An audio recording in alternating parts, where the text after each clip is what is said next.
السلام علیکم ورحمت الله. یاره یو باران خو اوس نشته، وریځ د باران اندازه د خیر څه شته. د سکول دا ټیچران ډېر وږي نه یاره، په نمونو وږي. ګوره دا چې کومه دی که نه، دا زمونږ کالج دی او زمونږ په دې کالج کې چې کومه دی ټیچره ده چې کومه دی د هغې نن کوژدن ده. یاره د سهار نه وینا کړو وایي چې اول به درشي. یاره والله اوسه پورې پته ونه لګېږي زمونږ په خېټه کې په تړګي کې مونږ کورې نه رامنې کېږي. د ولږې چې کومه دی هلیاک پراته دي دلته ورته. او دا یاره د مخامخ کورنۍ دي، دومره غټ غټ کورنۍ دي چې 15 چته کور دی، 3 چته خالي دي او په یو کې 150 کسان اوسېږي.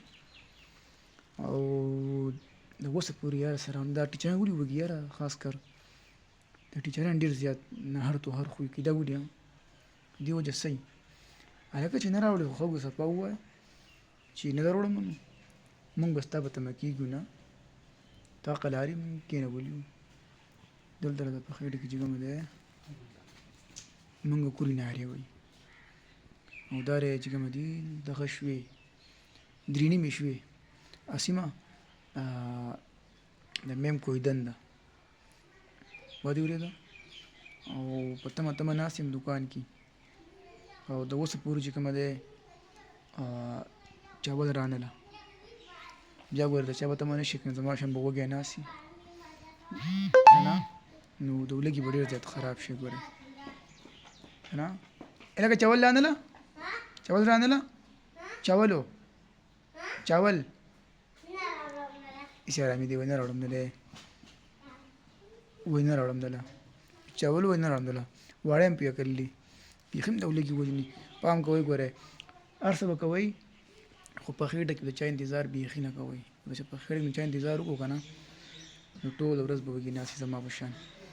اوس د مازدیګر پورې ټایم دی مونږ ورته ناست یو اوسه پورې رانله.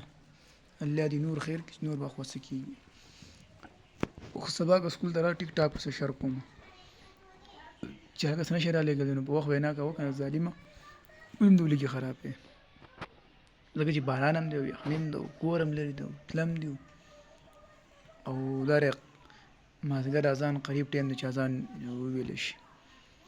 ډېر ظالمان خلک دي یاره.